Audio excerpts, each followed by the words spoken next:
Hi everyone, my name is John. Welcome back to my channel. This week I have a book review for you.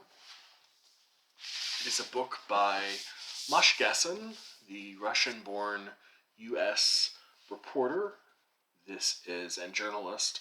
This is The Future is History, How Totalitarianism Reclaimed Russia.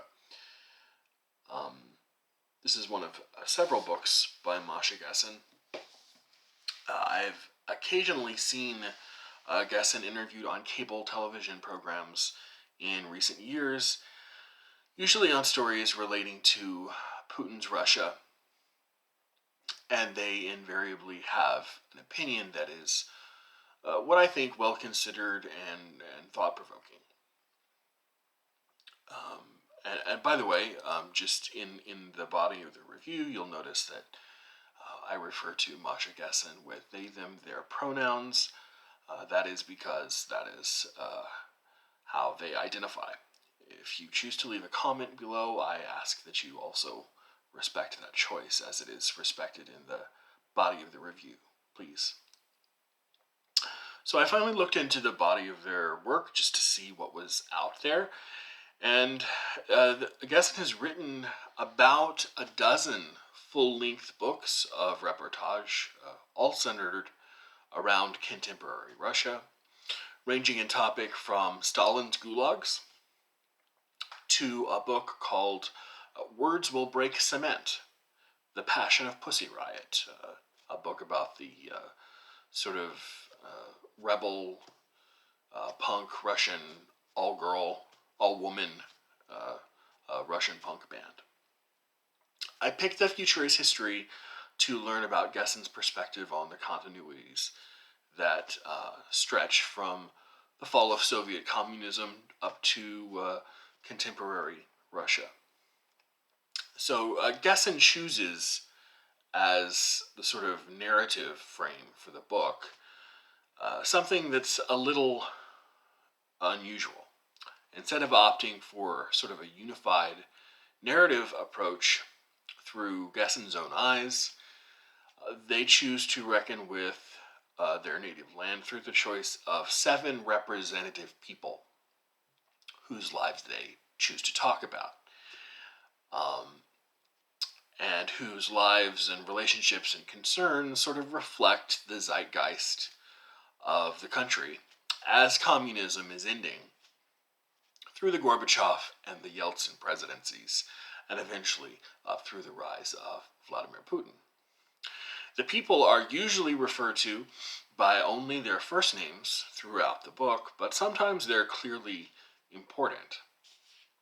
Usually in English, we don't refer to very important people by first name alone unless we're extremely close to them.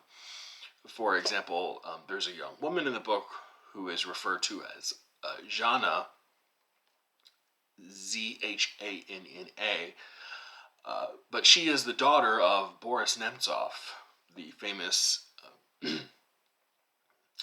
perhaps infamous, depending on your standpoint, liberal, anti-Putin reformer who was assassinated in 2015.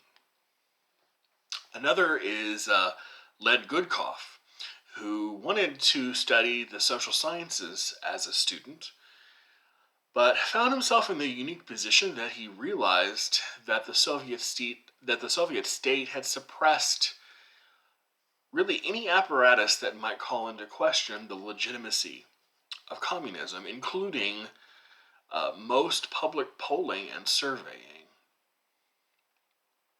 So he ran into the work of this one sociologist. Excuse me, I thought I turned my phone's volume completely down. Let me turn it off so you don't hear that anymore. There we go. He ran into the work of someone named Yuri Levada, who was really one of the only working sociologists in communist Russia. Because of what I said, the state had shut most of them down because it had outlawed most of the tools that they needed to work. Goodkoff attended Levada's lectures. Levada tried to construct a picture of what he sort of thought was the modern Russian mind. He called it the Homo Sovieticus, the Russian man. And through the thawing and the liberalization of the 1990s, Levada noticed that social trends and attitudes towards marginal groups, for example, people in the LGBTQIA community, and the mentally and physically disabled, became more forgiving, became more liberal over time as Soviet attitudes thawed. The few polls that did exist back in the Soviet times would reveal really shocking things, like surprisingly large proportions of the country would have preferred to liquidate gay people, and the disabled, the physically and the mentally disabled. Instead of, for example, offering them, in the case of disabled people, housing or job assistance or training to liquidate them. Another person Gessen mentions is Marina Arutyunian. Arutyunian experiences a similar void in her field of expertise, which is psychoanalysis.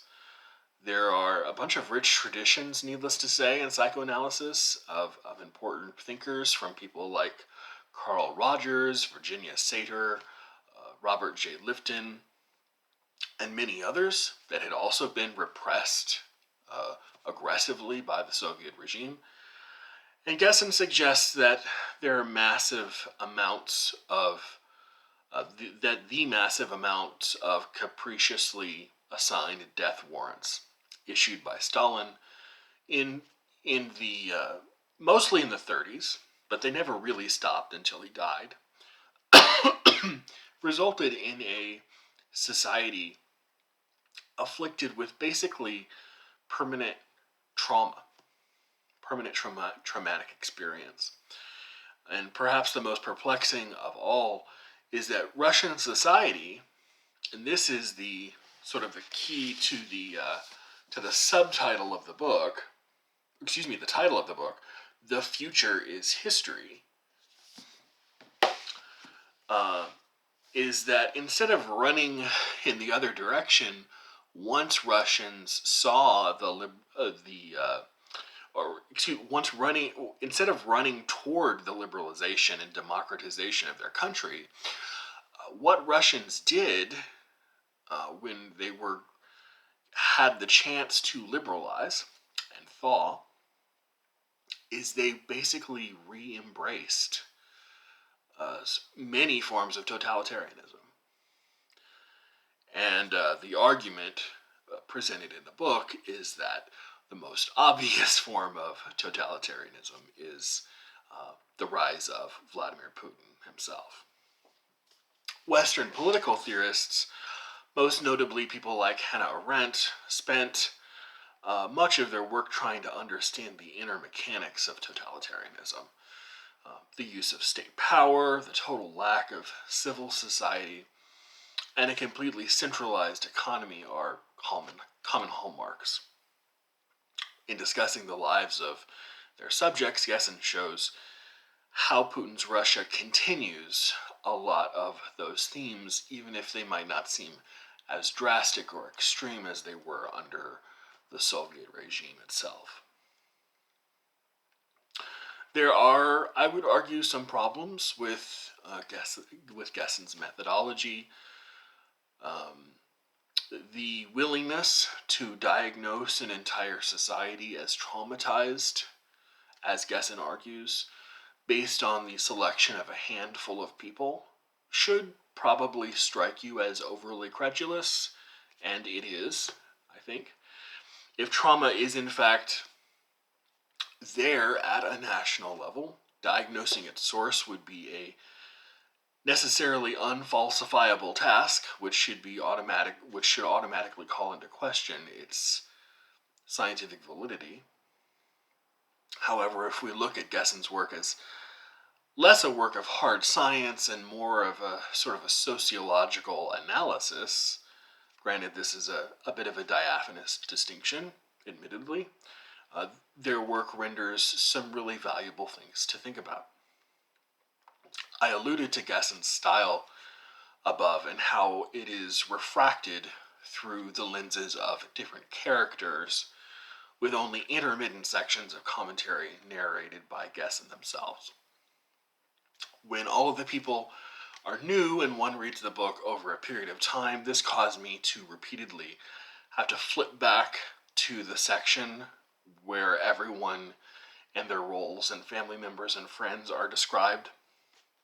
There is thankfully a list of characters in the beginning of the book, but for non-Russian readers, the use of patronymics can almost make this more difficult. It kind of did for me. The use of different people can add a sort of urgency and poignancy and empathy in the sense of living in the character's shoes, but it can also sort of undermine the coherence of an overarching story or narrative, and I kind of found that to be an issue with the book. Before the 2016 U.S. presidential election, most Americans thought Putin's touting of international law and flagrant human rights violations made him a villain. But now, because of the role Russia played in the 2016 election, and especially the role Russia played in the, I guess the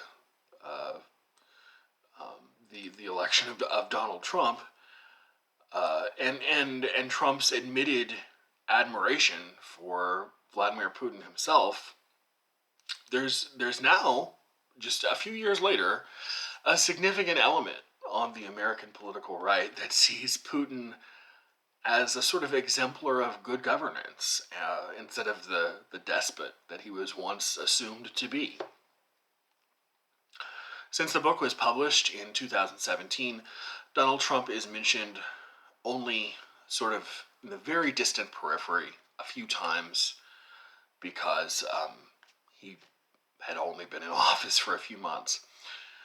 It would be fascinating to see what Gessen would make of a comparative study between the two politicians, Trump and Putin, especially if Trump decides to run again in 2024, which it seems is likely. It would take a lot of finessing to intelligently compare Russian and U.S. history, but there are nevertheless a lot of interesting questions to be asked about the enduring sources of American cultural and political trauma and our openness to willingly fix and interact with them. Or counteract them, too. If history has shown us anything, it's that recidivism and regression has often been a source of succor in hard times. So, an interesting book. Learned quite a bit about contemporary Russia from, say, the mid-'80s through roughly 2010 or 2012, which is where the book sort of cuts off. The Future is History, How Totalitarianism Reclaimed Russia by Masha Gessen. I will see everyone maybe later this week or possibly next week with another book review. Bye.